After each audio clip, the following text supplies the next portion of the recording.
وعلیکم السلام ورحمۃ اللہ۔ نحمده ونصلي على رسوله الكريم ما بعد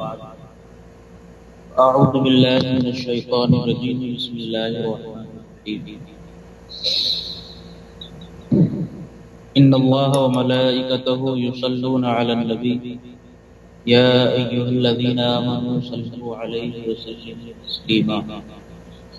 اللهم صل على سيدنا مولانا محمد وبارك وسلم صلاة وسلام عليك يا رسول الله صلى الله تعالى عليه وسلم۔ میرے بیان کا عنوان ہے ارتداد کا فتنہ، اسباب و علاج۔ مسلم لڑکیوں کی غیر مسلموں سے شادی بیاہ اور پیار محبت، یہ ساری چیزیں جو دور جدید میں گزشتہ چند برسوں سے بہت زیادہ عام ہو رہی ہیں، اسی عنوان کے تحت انشاءاللہ تعالی چند باتیں آپ کے سامنے میں اپنے ناقص علم کے مطابق رکھنے کی کوشش کروں گا۔ ایک شاگرد کی حیثیت سے، طالب علم کی حیثیت سے، گروپ میں موجود بڑے بڑے علماء کرام، مفتیان اعظام و دیگر نے سروں کے تاج جتنے لوگ بھی موجود ہیں، سب سے اصلاح کی بھی گزارش کرتا ہوں۔ عزیزان ملت اسلامیہ، گزشتہ چند سالوں سے آئے دن اخبارات میں اور نیوز چینلز میں یا سوشل میڈیا پر یہ خبریں پڑھنے اور سننے میں مسلسل آ رہی ہیں کہ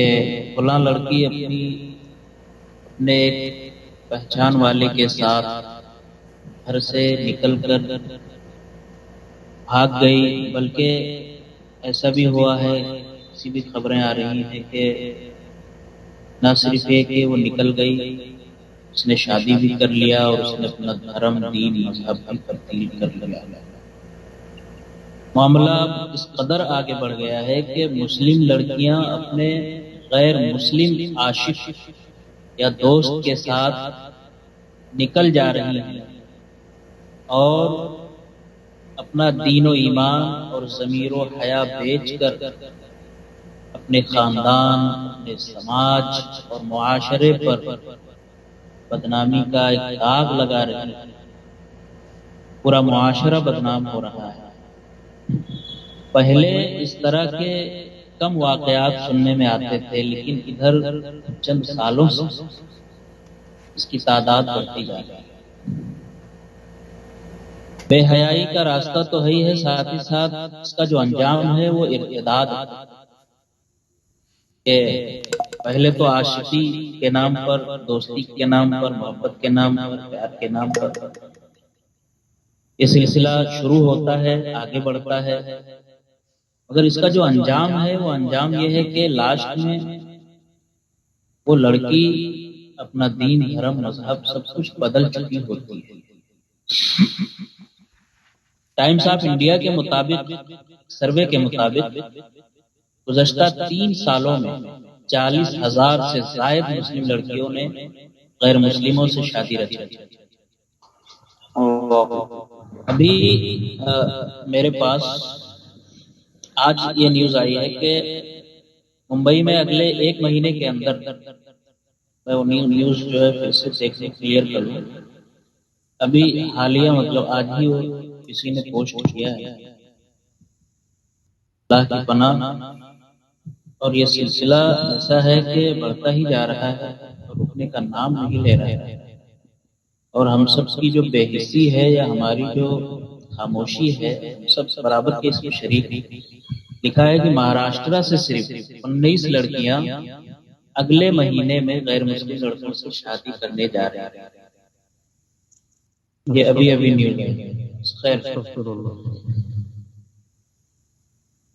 عزیزان ملت اسلامیہ، یہ جو روح فرسا خبریں ہیں کہ 40,000 سے زائد 3 سالوں میں مسلمان لڑکیوں نے غیر مسلم لڑکوں سے شادی رچائی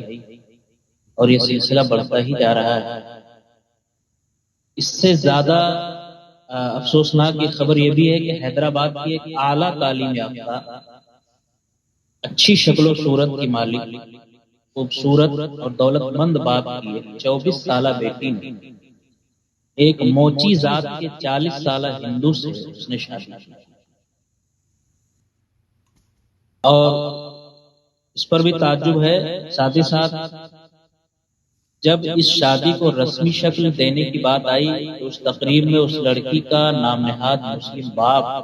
اپنے 50 سے زائد رشتہ داروں کے ساتھ اپنے بڑی گرمجوشی کے ساتھ اور نہایت ہی انتظام و انصرام کے ساتھ اس نے وہ شادی کروائی اور باقاعدہ مہمان بلوائے۔ اس طرح سے اس کی شادی ہوئی، اور پھر بعد میں اخبارات میں نیوز بھی چھپی اور لوگوں نے دیکھا بھی سنا بھی۔ سوال یہ ہوتا ہے کہ وہ کیسا مسلمان باپ تھا جس نے یہ حرکت کی اور اس کی نگاہ کے سامنے یہ حرکت ہوئی، اور اس کو بجائے اس کے کہ افسوس ہوتا، اس نے خود اپنی دولت خرچ کر کے، اپنا پیسہ خرچ کر کے باقاعدہ انتظام و انصرام کے ساتھ اس نے نکاح کروایا۔ تو بے حسی جو ایک مسلمان کے اندر جہالت کی وجہ سے، لاعلمی کی وجہ سے پائی جا رہی ہے، وہ یہاں محسوس کی جا سکتی ہے اس واقعے سے۔ مذکورہ یہ تمام چیزیں جو میں نے بتایا، یہ باتیں اپنی جگہ ٹھیک ہیں، لیکن سوال یہ ہوتا ہے کہ جب کچھ ایسا واقعہ ہو جاتا ہے تو لوگ خاص طور پر اس کا الزام جو دیتے ہیں ڈائریکٹ RSS سے جوڑ دیتے ہیں۔ کوئی لڑکی کو مورد الزام ٹھہراتا ہے، کوئی شادی بیاہ کی جو رسمیں حالیہ زمانے میں پائی جاتی ہیں وہ رسمیں اس کا سبب ہیں، کچھ ایسے لوگ بھی بتاتے ہیں کہ یہ رسمیں سبب ہیں، لیکن اصل بیماری کا اصل سبب کیا ہے؟ ہمیں اس سبب کو تلاش کر کے اور اس کا تدارک کرنے کی ہمیں کوشش کرنی ہے۔ RSS کو ڈائریکٹ ذمہ دار ٹھہرا کر کے ہم اپنا دامن نہیں چھڑا سکتے۔ RSS کا ایجنٹ ان لڑکیوں تک کیسے پہنچا؟ ان لڑکیوں نے ایسا باغیانہ قدم کیوں اٹھایا؟ ایسے ظالمانہ رسم و رواج کو معاشرے نے وجود کی حیثیت کیوں دی؟ دانستہ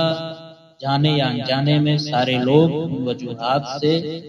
اپنی آنکھیں چھپاتے ہوئے نظر آ رہے ہیں۔ اگر اس طرف بھی ہم توجہ دیں تو ہمیں یہ بات بخوبی معلوم ہوگی کہ مرض کا صحیح علاج اسی وقت ہو سکتا ہے کہ جب ہم اس کا سبب جان لیں اور بیماری کیا ہے اس بیماری کا پتہ لگائیں۔ میری ناقص معلومات کے مطابق برائی کا اصل سبب، سب سے بڑا سبب اور سب سے مین ریزن جو ہے وہ ہے دین کی کمی اور مسلم گھرانوں میں دینی ماحول کا فقدان، مسلمانوں کا اسلام سے دور ہونا۔ آج ہمارے بچے یہ نہیں جانتے کہ ان کے مسلمان ہونے کا معنی کیا ہے، ہم مسلمان کیوں ہیں، ہم میں اور کافر میں کیا بنیادی اور حقیقی فرق ہے۔ یہ اچھی طرح سے ہمیں معلوم رہنا چاہیے کہ اگر کوئی مسلم لڑکی کسی غیر مسلم سے شادی کرتی ہے، خواہ وہ والدین کی اجازت سے ہی کیوں نہ ہو، یہ معاملہ خطرناک سے خطرناک تر ہے اور شرعی طور پر ایسا نکاح باطل ہے، اور مزید یہ کہ ایسا عمل کفر اور دین سے ارتداد۔ قرآن پاک میں اللہ تبارک و تعالی نے ارشاد فرمایا ہے، ترجمہ ہے کہ مشرک مردوں کے نکاح میں اپنی عورتوں کو مت دو جب تک کہ وہ ایمان نہ لائیں، سورہ بقرہ میں۔ اس کے علاوہ اللہ تبارک و تعالی نے یہ بھی ارشاد فرمایا کہ یہ مومنہ عورتیں ان کے یعنی کافروں کے لیے حلال نہیں، اور کافر مرد اسی طرح سے مسلمان عورتوں کے لیے حلال نہیں، سورہ ممتحنہ میں اللہ نے ارشاد فرمایا۔ ان دونوں آیتوں سے صاف پتہ چلتا ہے کہ کسی مسلمان عورت کا نکاح کسی کافر مرد سے اس وقت تک نہیں ہو سکتا جب تک کہ وہ برضا و رغبت مسلمان نہ ہو جائے۔ لہذا ایسی شادی کو جائز سمجھنا، اس پر راضی ہونا، اس پر موافقت کا اظہار کرنا، اسے پسند کرنا، علماء کے نزدیک متفقہ طور پر کفر اور دین سے پھر جانا ہے۔ معاملہ اتنا حساس ہے، اتنا خطرناک ہے کہ جو لڑکی کسی غیر مسلم سے شادی کرنا چاہتی ہے یا کر رہی ہے، اس کے والدین اگرچہ اس پر موافقت ظاہر کر رہے ہیں، انہیں یہ دھیان رکھنا چاہیے کہ ان کی جو لڑکی ہے وہ خود دین اسلام سے نکل کر دین کفر میں داخل ہو رہی ہے، اور نہ صرف ہے کہ لڑکی نکل رہی ہے بلکہ وہ خود بھی نکل رہا ہے، اس کا والد، کیونکہ اس نے ایک حرام کام کو حرام سمجھتے ہوئے اس کی اجازت دی یا اس میں شریک ہوا، یا ایک کہہ لیجئے کہ وہ اس پر رضامند رہا، اور اس سبب سے اس کی لڑکی بھی اور وہ بھی دونوں دین اسلام سے نکل جائیں۔ ایسا علماء کرام اپنے بیانوں میں بھی اور مساجد سے یا اسٹیج سے، اب آج کل اسٹیج کا تو زمانہ رہا نہیں، اپنے ٹیچر سے، اپنے قلم سے، یا جس طرح سے بھی ممکن ہو سکتا ہے، علماء بیان تو کرتے ہیں، ان کی آواز جاتی ہے، لیکن جس طرح سے ہمیں اس مرض سے چھٹکارا دلانے کی ہمیں جس طرح سے کوشش کرنی چاہیے، وہ کوشش ابھی اپنے یہاں اہل سنت و جماعت میں تقریباً ندارت ہے۔ صرف بول کر کے یا صرف اس کے خلاف بیان دے کر کے یا صرف اس کی مذمت کر کے ہم اپنا دامن نہیں چھڑا سکتے، جب تک کہ زمینی سطح پر اور منظم طریقے پر اور باقاعدہ علاقے کے لوگوں کو ساتھ لے کر، سوسائٹی، محلہ، علاقہ اور تمام افراد کو ایک ساتھ لے کر ایک تنظیمی شکل میں زمینی صورت پر اس پر کام نہ ہوگا، اس وقت تک ہم اس مرض سے چھٹکارا حاصل شاید نہ کر پائیں۔ اللہ تعالیٰ ہم سب کو توفیق دے۔ خیر، بات آگے بڑھ رہی ہے، آئیے دیکھتے ہیں کہ اس کا علاج اور تدارک کیا ہے۔ علاج اور تدارک میری ناقص رائے کے مطابق یہ ہے کہ اسلامی نظام کے مطابق مسلمان بچیوں کو پردے کا پابند بنایا جائے، ان میں حیاداری، عفت و عصمت کی حفاظت کا جذبہ ہو، عقیدہ توحید و رسالت کی عظمت پیدا کی جائے، روزانہ ڈیلی بیس پر ہمارے گھروں میں آدھے گھنٹے ہی صحیح کسی اچھی مستند اور ذہن و دل کو متاثر کر دینے والی کتاب کو پڑھا جائے، مخلوط نظام تعلیم، کامن ایجوکیشن سسٹم سے اپنی بچیوں کو جہاں تک ہو سکے بچایا جائے، اور ایک ایسا ماحول فراہم کیا جائے کہ جس ماحول میں تعلیم بھی ہو اور اپنی عزت و عفت کی حفاظت بھی ہو۔ جو لڑکیاں اسکولوں اور کالجوں میں پڑھ رہی ہیں، ان کے دینی تعلیم و تربیت اور ذہن سازی کی بھرپور کوشش کی۔ آج کل حالات ایسے ہیں کہ ہمارے ایسے گھروں کے روابط علماء سے یا دینداروں سے یا دین کی سمجھ رکھنے والوں سے تقریباً کٹے ہوئے ہیں، اور ان کا رابطہ ہی نہیں ہے۔ میں نے تو ایسے بہت سارے گھر دیکھے ہیں کہ جن گھروں میں، اور ایسی سوسائٹیاں بھی میری نظر میں ہیں کہ جن سوسائٹیوں میں آج کے اس زمانے میں انہیں معلوم نہیں ہوتا ہے کہ بقرعید کا مہینہ ابھی حالیہ دنوں میں جو گزر رہا ہے کہ چاند نکلا ہے اس کا، تو ایسے بہت سارے گھر بھی ہیں کہ گھروں میں یہ بھی نہیں پتا ہے کہ بقرعید کا چاند ہے۔ ہاں، ان کو انگریزی تاریخ کے حساب سے بتایا گیا تھا کہ 21 جولائی کو بقرعید ہے، وہ اس حساب سے جانتے ہیں۔ یہ میں اپنا خود کا تجربہ بتا رہا ہوں کہ میں نے ایک لڑکے سے پوچھا کہ کیا تمہیں بقرعید کی تاریخ اور اس کا دن معلوم ہے؟ تو اس نے کہا 21 جولائی کو ہے۔ میں نے پوچھا کہ چاند کب نکلا ہے؟ تو اس نے کہا اس بارے میں ہم کو کچھ بھی نہیں معلوم ہے، اور کب سے شروع ہوتا ہے، کیا ہے۔ تو بتانے کا مقصد یہ ہے کہ ان کے یہاں دین نام کے برابر بھی نہیں پہنچا ہے، جس کو برائے نام کہتے ہیں۔ تو کوشش یہ کی جائے کہ جو لڑکیاں اسکولوں اور کالجوں میں پڑھ رہی ہیں، ان کی دینی تعلیم و تربیت، ذہن سازی کی کوشش ہو، ان کے عادات، اطوار، اخلاق پر پوری نظر رکھی جائے، کردار سازی میں مدد دینے والا انہیں لٹریچر دیا جائے پڑھنے کے لیے۔ سب سے اہم وجہ ایک اور ہے کہ ٹیوشن کلاس کے نام پر جو لڑکیاں اجنبی لڑکوں سے اختلاط یا ملنے کا انہیں جو موقع ملتا ہے، اس پر بھی ہماری آپ گہری نظر ہونی چاہیے۔ کسی بھی استاذ یا ساتھی طالب علم کے گھر پر کسی تعلیمی ضرورت کے نام سے بھی جانے کی اجازت نہیں دینی چاہیے۔ والدین کو تو خود چاہیے کہ وہ اپنی بچی کو کالج تک لے جانے اور وہاں سے لانے کا انتظام کرے۔ جس طرح سے وہ اچھا یہ بھی افسوسناک ہے کہ جب وہ بچی چھوٹی تھی، پہلی سے لے کر نرسری سے لے کر کے 10ویں تک 8ویں تک ماں باپ اس کو لے جاتے تھے، چھوڑتے تھے اور وہاں سے لا کر کے گھر لے کر کے آتے تھے۔ اب حال یہ ہے کہ اس نے 10ویں کراس کر لیا، 12ویں یا 11ویں میں پہنچی، کالج اسکول سے کالج کا سفر طے کیا، اب کالج میں وہ اکیلے جا رہے ہیں۔ جب اس کے بہکنے کا خطرہ نہیں تھا تو ماں باپ اسے لے جا کر کے چھوڑتے تھے، اب اس کے برباد ہونے بہکنے کا خطرہ زیادہ ہے اور 100% بھی رہا ہے، اب وہ والدین کی طرف توجہ نہیں دیتے، اب بھروسے مند میری لڑکی گھر سے نکل رہی ہے، ڈائریکٹ اسکول تک کالج تک جائے گی۔ ہوتا یہ ہے کہ راستے میں وہ اپنا راستہ بدل لیتی ہے اور بجائے کالج جانے کے اکثر ایسا دیکھا گیا ہے کہ وہ کسی پارک میں، کسی سمندر کے کنارے یا کسی ایسی جگہ جا کر کے معاذ اللہ ثم معاذ اللہ وہ اپنا تشخص بھی برباد کرتی ہے۔ وہ جس نقاب میں، جس لباس میں ہوتی ہے، جسے اسلامی لباس تصور کیا جاتا ہے، ایک پہچان کے طور پر اسے سمجھا جاتا ہے، اس لباس کا بھی وہ اس لباس کو بھی پامال کرتی ہے، اس کی عزت بھی ہٹاتی ہے، اور ایسے لوگ اسلام کے نام پر مسلمانوں کی ذلت کا سب سے بڑا سبب ہے۔ اللہ تعالیٰ ایسے لوگوں کو ہدایت دے۔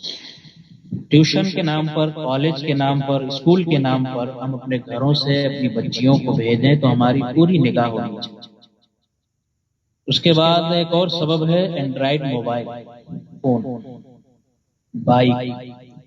یہ دیگر جو اور چیزیں ہیں، جو مہنگی چیزیں ہیں، ان چیزوں کو ہم جہاں تک ہو سکے اپنی بچیوں کو نہ دیں۔ لیکن اب آج کا زمانہ ایسا ہے کہ بغیر انڈرائڈ کے کسی کا چلتا نہیں ہے۔ والدین اپنی بچیوں کو، اپنے بیٹوں کو اور بیٹیوں کو، سب کو مہنگے سے مہنگا فون، مہنگی سے مہنگی چیزیں، بائک وغیرہ خرید کر کے دیتے ہیں۔ سب کچھ کسی حد تک ساری چیزوں کی گنجائش ہے، لیکن سب کچھ دینے کے بعد بھی اگر ماں باپ چاہیں تو ان کو غلط راہ پر جانے سے روک سکتے ہیں۔ جب ماں باپ کی نگاہیں بھروسے کے نام پر بند ہوتی ہیں تو پھر لڑکا ہو یا لڑکی وہ اپنی نگاہ تیز کر لیتا ہے۔ اس لیے ماں باپ سب سے بڑا ذریعہ ہے اپنی اولاد کی تربیت کے درمیان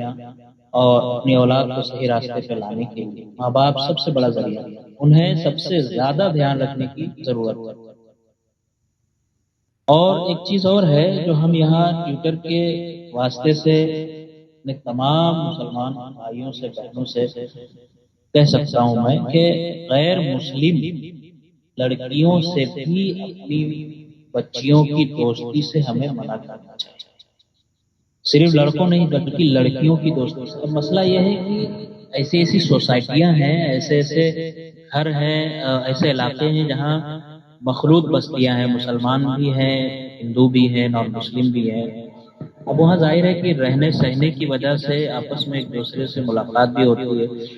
اور ایک سوسائٹی کے حساب سے جان پہچان بھی ہوتی ہے، لیکن وہاں پر بھی ہمیں اپنی بچی پر اتنا ضرور دھیان دینا چاہیے کہ ہم اپنی بچی کو کسی غیر مسلم لڑکی سے بھی اس طرح کی دوستی سے روک سکیں کہ جو دوستی اس کے لیے خطرناک ہے۔ اسے اسلامی نقطۂ نظر سے دیکھا جائے گا تو پھر اس کے اور بھی بہت سارے مسائل ہیں، لیکن یہاں حالات کے حساب سے ہمیں کم سے کم اپنی بچی کو غیر مسلم لڑکی سے بھی کسی حد تک، جہاں تک ممکن ہو سکے، ہمیں دور رکھنے کی کوشش کرنی ہوگی۔ ہوتا کیا ہے کہ پہلے لڑکی سے دوستی کرتی ہے، اس کے بعد گھر آنا جانا ہوتا ہے، اور اس کے بعد پھر لڑکی کے بھائی سے اس کی جان پہچان ہوتی ہے، اور پھر اس کے بعد معاملہ خراب ہوتا ہے۔ تو مطلب انجام وہی ہوتا ہے کہ اگر پیار اور محبت کے نام پر پھر وہ آگے بڑھتے ہیں اور پھر نکاح کرنے کی ضد ٹھان لیتے ہیں، ماں باپ بھی مجبور ہو جاتے ہیں، یہاں تک کہ وہ لڑکی کبھی تو کامیاب ہو جاتی ہے کہ لڑکے کو مسلمان کر لے، لیکن اکثر ایسا ہوتا نہیں ہے، اور وہ خود اپنا دین، دھرم، مذہب، اسلام سب کچھ اس کے حوالے کر دیتی ہے اور وہ اسی کا مذہب اختیار کر لیتی ہے۔ ایسے بہت سارے واقعات نگاہوں کے سامنے ہیں۔ اور ساتھ ہی ساتھ ضرورت سے زیادہ اپنے گھروں اپنے بچے اور بچیوں کو موبائل نیٹ استعمال کرنے کی اجازت نہیں دینی چاہیے، یا کم سے کم ترچھی نگاہ سے ان پر نظر رکھنا چاہیے۔ دیکھنا چاہیے کہ یہ تعلیم کے لیے استعمال کر رہا ہے یا کسی غیر ضروری چیز میں اس کا استعمال کر رہا ہے۔ آج کل سوشل سائٹ اور سوشل میڈیا کا دور ہے، رابطہ کرنا اتنا آسان ہو گیا ہے کہ اس سے پہلے آدمی سوچ بھی نہیں سکتا تھا، لیکن ان تمام آسانیوں کے باوجود بھی اگر دل میں خوف خدا ہو، دینی ماحول ہو، اسلام کیا ہے، اسلام کی عزت کیا ہے، اسلام کی عظمت کیا ہے، یہ سب کچھ اگر دل میں بس جائے، قرآن کی آیتیں بسی ہوئی ہوں، اللہ کے رسول صلی اللہ علیہ وسلم کی محبت بسی ہوئی ہو، صحابہ، اہل بیت اور دیگر ہمارے اسلاف کی قربانیاں اگر ذہنوں میں بسی ہوئی ہوں، تو بہرحال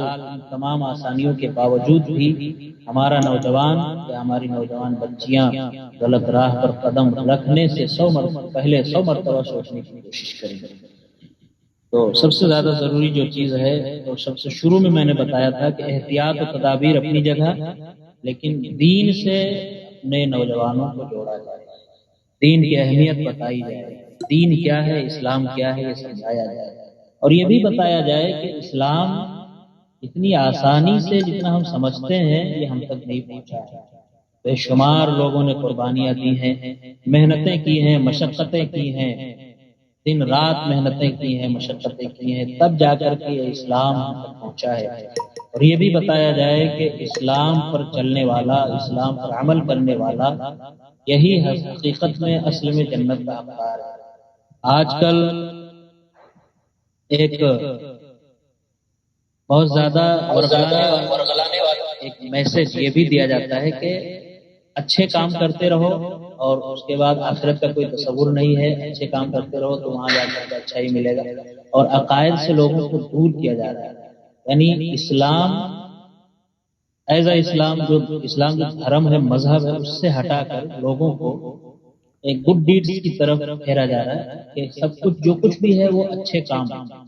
کوئی بھی مذہب والا اچھا کام کرتا ہے وہ جنت میں جائے گا، سورگ میں جائے گا،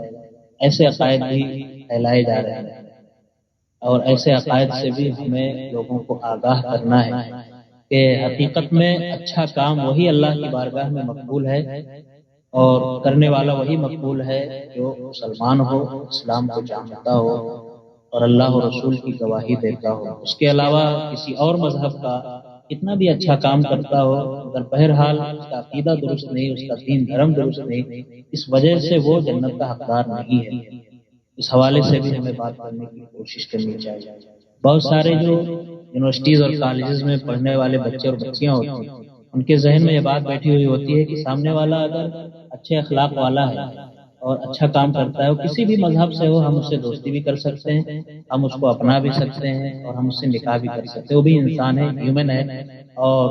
وہ بھی اچھے کام میں بلیو کرتا ہے۔ تو اسی طرح سے یہ لادینی کی طرف اشارہ ہے، لادینیت بڑھتی جا رہی ہے لوگوں کے ذہن میں، اور اسلام جو ایک مذہب ہے، ایک دین ہے، دھرم ہے، اس سے ہٹ کر کے لوگ اب صرف اچھے کام کی طرف جا رہے ہیں۔ تو ہمیں اچھے کام اور اسلام دونوں کے درمیان جو تلازم ہے، اس تلازم کو ہمیں ذکر کرنا چاہیے، اور لوگوں کو بتانا چاہیے کہ سرکار دو عالم صلی اللہ علیہ وسلم کے زمانے میں بھی وہ کافر و مشرک تھے، بہت سارے جو اچھے کام، بہت سارے رفاہی کام کیا کرتے تھے، لیکن ان کا وہ کام ان کے کام نہ آیا، بلکہ ان میں سے جو مسلمان ہوئے، اسلام لائے، انہی کے بارے میں قرآن نے اور اللہ کے رسول نے جنت کی خوشخبری سنائی۔ تو اسلام کی اہمیت بھی ہمیں لوگوں کو بتانی چاہیے۔ اب حالات تو اتنے خراب ہیں کہ ہم جہاں کئی محاذ پر لڑ رہے ہیں، یہاں حالت یہ ہے کہ کوئی دیوبندی ہے، کوئی وہابی ہے، کوئی شیعہ ہے، رافضی ہے، ان تمام محاذوں پر تو ہماری لڑائی جاری ہی ہے۔ اب اس سے بھی بڑھ کر کے ہمیں ایک بہت بڑا محاذ ہمارے سامنے ہے، وہ یہ ہے کہ ہمیں اب لادینیت اور اسلام کے خلاف، یعنی اسلام اور لادینیت کا جو تقابل ہے نا، اس حوالے سے بھی ہمیں بات کرنی چاہیے۔ بڑھتی جا رہی ہے دہریت، بڑھتی جا رہی ہے، اور یہ جو فتنے ایک اہم سبب یہ بھی ہے کہ ایسے نہیں کوئی لڑکی جا کر کے کسی اور حرم والے سے رشتہ کر لیتی ہے، سب سے پہلے اس کے ذہن و دماغ